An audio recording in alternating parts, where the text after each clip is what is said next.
Hello friends, welcome to our channel. So America videos అన్ని చూస్తూ ఉన్నారు. సో వన్ బై వన్ చూస్తూ వస్తూ ఉన్నాం. ఈరోజు వీడియో ఏంటంటే అమెరికాలో వ్యవసాయస్తులు ఎలా ఉంటారు, వాళ్ళ ఇల్లులు ఎలా ఉంటాయి, తర్వాత వాళ్ళు ఆవుల్ని ఎలా పెంచుతారు, పాలు అవన్నీ కూడా మనం చూద్దాం. కానీ నెక్స్ట్ వీడియోలో కంప్లీట్ డీటెయిల్డ్ వీడియో ఉంటుంది. ఈ వీడియోలో అయితే జస్ట్ వాళ్ళ ఆవుల దొడ్లు, వాళ్ళు ఆ మిషనరీ యూజ్ చేసే విధానం, మనం ఏంటంటే లేబర్ని ఎక్కువ యూజ్ చేస్తాం, వీళ్ళని మిషనరీస్ ఎక్కువ యూజ్ చేస్తారనమాట. సో మిషనరీస్ ద్వారానే పేడెత్తడం అవన్నీ కూడా వాళ్ళు ఆపరేట్ చేస్తూ ఉంటారు. సో అది మనం దారిలో వెళ్తూ ఉంటే చాలా మనకు ఈ పాల కేంద్రాలు అలాంటివి, ఆర్గానిక్ మిల్క్ అంటూ అక్కడక్కడ మనకు పాల కేంద్రాలు లాంటివి కనిపించాయన్నమాట. సో ఏంటంటే ఒక్కొక్కళ్ళు మామూలుగా మనలాగా 4-5 ఆవులు అట్లా పెట్టుకోకుండా పెద్ద ఫామ్ లాగా పెట్టేసుకున్నారు. ప్రతి రైతు దగ్గర ఫామ్ లాగా ఉన్నాయన్నమాట. అంటే ప్రతి రైతు అంటే ప్రతి రైతు కాదు. ఇప్పుడు వెళ్ళాయి కదా, రోడ్డు మీద జింకలు అలా దాటుతూ ఉంటే అలా కొట్టేసిపోయి చాలా కనిపించాయి మాకు రోడ్ల మీద పడి జింకలు అయితే. ఎందుకంటే వీళ్ళు ఫాస్ట్గా వస్తూ ఉంటారు, అవి పరిగెత్తూ ఉంటాయి. ఇక్కడ చూడండి, ఒక క్రాస్ చేస్తూ ఉన్నారు. నార్మల్గా అయితే ఈ రోడ్డు క్రాస్ చేయాలంటే చాలా కష్టం, ఎందుకంటే చాలా ఫాస్ట్గా వస్తుంటాయి కాబట్టి వెహికల్స్. సో ఇక్కడైతే విండ్ మిల్స్ అంతా ఎక్కువ ఉన్నాయి ఈ రూట్లో. ఇక్కడ ఇది సింగిల్ రోడ్ అయినప్పటికి కూడా చాలా స్ట్రైట్గా మనకు ఎక్కడ ఏ ఇబ్బంది లేకుండా ఉందన్నమాట. సో ఇప్పుడు మనం రైట్ లెఫ్ట్ చూస్తూ వెళ్తున్నాను, ఎక్కడ మనకు ఆ ఫార్మ్స్ కనిపిస్తాయా ఆగుదామా అని. కానీ మనకు ఇండియాలో లాగా అమెరికాలో ఎక్కడంటే అక్కడ ఆగి మనం ఆ ఫామ్స్లోకి డైరెక్ట్గా ఎంటర్ అయ్యేదానికి లేదంట. ఎందుకంటే అక్కడ బాగా థ్రెటన్ ఉంటుంది, ఎవరైనా అన్నోన్ పర్సన్స్ వస్తున్నారని వాళ్ళు కాల్ చేస్తారంట, అంత ఇది ఉంటుందంట అక్కడ. అదే ప్రణవ్ భయపెడుతూ ఉన్నాడు అనమాట, నువ్వు ఇష్టానికి నువ్వు ఇక్కడ సీనరీ బాగుంది అక్కడ సీనరీ బాగుందని దిగి నీ ఇష్టానికి ఇక్కడ చేయకమ్మా అని చెప్పి అంటూ ఉన్నాడు అనమాట. కానీ ఒక్కొక్క దగ్గర ఆ ఇల్లు చూసినా కూడా, ఆ ఫార్మ్స్ చూసినా కూడా నాకు ఎందుకో అక్కడ దిగి కొద్దిసేపు మొత్తం నేచర్ని కూడా ఆస్వాదించాలని ఉండింది. కాకపోతే ఆ ప్రణవ్ భయపెట్టేటప్పటికి కారులో నుంచే ఒకవేళ ఆ సీనరీ కానీ నచ్చితే చాలా స్లోగా బొమ్మని చెప్పేదాన్ని. మొత్తానికి ఇక్కడ ఒక ఫామ్ అయితే కనిపించింది. అలాగే వాళ్ళ ఆ రైతు ఇల్లు కూడా పక్కనే ఉందన్నమాట. సో నేనైతే రైతు ఇంట్లోకి వెళ్ళేసి వస్తాను రా అంటే, అమ్మా నువ్వు గమ్ముగుండమ్మా, ఇండియాలో చేసినట్టంతా ఇక్కడ చేయవాకమ్మా అని మా ప్రణవ్ అంటున్నాడు. సో పెద్ద ట్రాక్టర్ పెట్టుకుని ఉన్నారు. తర్వాత పక్కన గోడౌన్స్ లాగా ఉన్నాయి చూడండి, వీటిలో అంతా కూడా వాళ్ళు ఆవుల్ని పెంచుతూ ఉన్నారనమాట.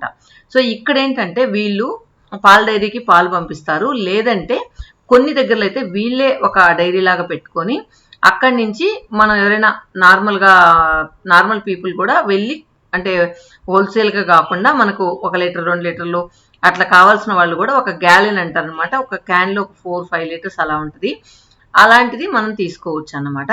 సో అక్కడైతే ఆపచ్చంట. సో ఎక్కడైతే మనకు వెజిటబుల్స్ కానీ ఇట్లా పాలు కానీ అమ్ముతూ ఉంటారో అక్కడైతే అలా ఉంటుంది, మనం దిగచ్చు. సో ఇక్కడ నుంచి లోపలికి వెళ్తే లోపలంతా కూడా వర్క్ జరుగుతూ ఉందన్నమాట. సో అక్కడ ఫార్మ్స్ అంతా కూడా లెవెల్ చేస్తూ ఉన్నారు. ఇంకా నేను లోపలికి వెళ్ళి చూస్తానంటే మా ప్రణవ్ భయపెట్టాడు కదా, అందుకని ఇక్కడి నుంచి దూరం నుంచి షూట్ చేసుకుని వచ్చేసానమాట. సో ముఖ్యంగా మాకు ఇక్కడ వ్యవసాయంలో కనిపించింది ఏంటంటే ఎక్కువగా కార్న్ పండిస్తూ ఉన్నారు. సో మ్యాక్సిమం కార్న్ నే చూసాం మేము. ఇంకా ఏమేమి పండిస్తారో తెలియదు, కార్న్ మాత్రం ఈ ఏరియాలో ఎక్కువ ఉంది. తర్వాత వీళ్ళు మొత్తం మిషనరీ వాడతారని చెప్పాను కదా. సో ఇక్కడ వ్యవసాయానికి సంబంధించిన మిషనరీ అంతా కూడా చాలా ప్లేస్ ఉంది కదా వీళ్ళకి. సో ఇక్కడ పేద రైతన్నా కూడా 2000 acres అలా ఉంటుంది అనమాట. అందువల్ల ఏంటంటే వాళ్ళకి బాగా ప్లేస్ ఉంటుంది అనమాట ఈ మిషనరీ నిలుపుకునే దానికి కానీ. సో ముందంతా కూడా ఇలా వదిలేసుకొని వెనకాల ఫామ్ చేస్తున్నారనమాట. ఇక్కడ చూడండి, బుజ్జి ఆవులు ఎంత క్యూట్గా ఉన్నాయో. వీటికి నిజంగా వీళ్ళు మెయింటైన్ చేసే విధానం చాలా బాగుంది. సో ఇంకా వాటికి ఎక్కడ కూడా ఎట్లా అంటే అట్లా పెట్టకుండా ఒక కంఫర్ట్గా వాటిని పెంచుతూ ఉన్నారనమాట. సో ఇవి బయట ఫామ్లోకి వెళ్ళి మేసి వచ్చేలాగా ఏం లేవు, అన్నీ లోపలే అన్నమాట. సో వీటికి చూడండి ఫ్యాన్లు కూడా పెట్టున్నారు, చూడండి పెద్ద పెద్ద ఫ్యాన్లు కూడా పెట్టున్నారు వీటికి. ఇంకా బాగా డెవలప్ అయిందంటే వీటికి ఏసీ రూమ్ కూడా ఉంటాయేమో తెలియలే. సో ఇక్కడంతా ఏంటంటే వాళ్ళు ఉండేదానికి ఎవరైనా అక్కడ చూసుకునే వాళ్ళు ఏమైనా ఉంటారేమో, చిన్న చిన్న రూమ్స్ కూడా ఉన్నాయి. చూసారు కదా ఎంత నీట్గా ఉందో.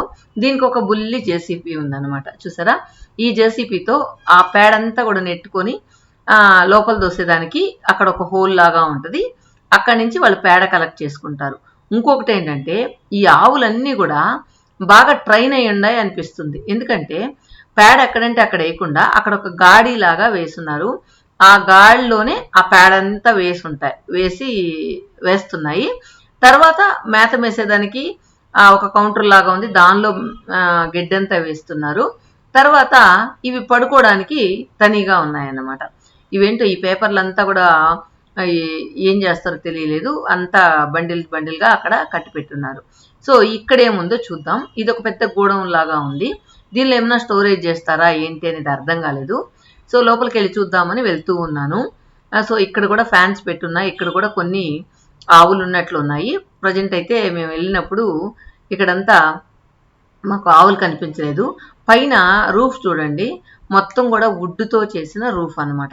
ఇక్కడ మ్యాక్సిమం కాంక్రీట్ బ్రిక్స్ కంటే కూడా ఎక్కువగా ఇలా ఉంది. దానికి సన్లైట్ కూడా చూడండి ఎంత బాగుందో. సో బయట నుంచి చూస్తే ఒక చిన్న ఎదురిల్లు లాగా అనిపిస్తూ ఉంది.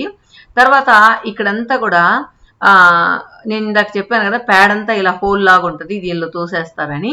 అలాంటి హోలే అన్నమాట ఇది. ఇక్కడ మోస్ట్లీ ఆ పశువులన్నీ కట్టేసినప్పుడు ఇలా తోసేస్తూ ఉంటారు. ఇక్కడైతే ఇప్పుడు మీకు చూపించిన హోల్ ఏంటంటే గడ్డి దానిలో నుంచి వేస్తున్నారన్నమాట.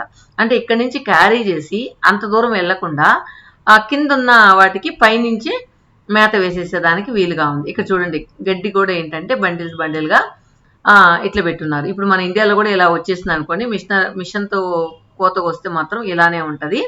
వీళ్ళు ఏంటంటే ముందు అడ్వాన్స్డ్గా ఉన్నారు కాబట్టి అన్ని రకాల మిషనరీ వీళ్ళ దగ్గర ఉందన్నమాట. ఇది కూడా ఈ గోడౌన్ లాగా కట్టుండేది కూడా మొత్తం గడ్డితో నింపేసేస్తుంటారు. వీళ్ళకి అన్నీ కూడా ఎన్ని ఆవులున్నా ఎంత ఇదున్నా కూడా మిషనరీ ఎక్కువ, లేబర్ తక్కువ కాబట్టి దానికి అనుకూలంగా అక్కడ వాళ్ళు బిల్డ్ చేస్తున్నారు. చూడండి, ఈ రైతుకి ఇదంతా ప్లేస్ అంతా ఖాళీగా పెట్టున్నారనమాట. మోస్ట్లీ ఆ మిషనరీస్ అంతా నిలుపుకోవడానికో ఏంటో తెలియలా. ఇతని ఇల్లు ఈ ఫామ్కి కొంచెం పక్కనే ఉంది. సో ఎదురుగా చెట్టు దగ్గర కనిపిస్తుంది కదా, అదే ఆ రైతు ఇల్లు. సో రైతు ఇల్లు వెనకాల పొలం, పక్కనేమో ఇలా ఆవులు పెంచుకుంటూ ఉన్నాడు అనమాట. సో ఆ రైతు ఇంట్లో కూడా వెనకాలంతా చిన్న గార్డెన్, చాలా బాగుంది. సో రైతు అంటే మనం ఏదో చిన్న గుడిసెలు వేసుకుని ఉంటారు, లేకపోతే ఫామ్లో ఏదో చిన్నగా ఉంటారేమో అని మనం అనుకుంటాం. కానీ వాళ్ళు కూడా చాలా పెద్ద పెద్ద ఇల్లు కట్టుకొని కూడా ఉన్నారనమాట ఫామ్లో. మామూలుగా ఊళ్ళోనే కాకుండా ఫామ్లో కూడా పెద్దగా ఉన్నారు. ఇప్పుడు ఇక్కడ నుంచి చూస్తే మీకు ఆ ఇల్లు కనిపిస్తూ ఉంది చూడండి, ఆ రైతు ఇల్లు కనిపిస్తూ ఉంది చూడండి. సో ఇందాక చెప్పినాను కదా భయపెడుతున్నాడు ప్రణవ్ అని, లేకపోతే వాళ్ళ ఇంట్లోకి పోయి కూడా అడిగేసి ఏదైనా వాళ్ళ వ్యవసాయం అన్ని ఎలా చేస్తారు ఏంటి అనేది అడిగి తెలుసుకుందాం అనుకున్నా. కానీ మా ప్రణవ్ భయపెట్టాడు కదా, అందువల్ల నాకు దూరం నుంచి షూట్ చేస్తూ ఉన్నాను అనమాట. సో ఇక్కడంతా వ్యవసాయం చేయాలంటే ఏదో ఆషామేషిగా అలా చేసి ఇచ్చు అనిపిస్తుంది, పెద్ద కష్టం లేకుండా అనిపిస్తూ ఉంది అనమాట. సో ఇంకా మనం ముందుకెళ్ళినట్లయితే చాలా పెద్ద ఫామ్ కనిపించింది మాకు. అది డైరీ ఫామ్ కనిపించింది. సో దానిలో అయితే ఆ మిషనరీస్ కానీ వాళ్ళు చేసే విధానం కానీ అన్నీ కూడా అక్కడున్న మనుషుల్ని అడిగి తెలుసుకున్నాం. అది నెక్స్ట్ వీడియోలో మీకు లోడ్ చేస్తాను. చూడండి, ఇక్కడంతా కూడా గ్రీనరీ ఎదిరిపోతుంది. ఇది ఆ రైతు ఇల్లు, ఇందాక మనం దూరం నుంచి చూపించాను కదా. సో ఎంత బాగుందో చూడండి. సో ఇక్కడ ఇందాక ఫామ్ గురించి చెప్తూ వచ్చాను కదా.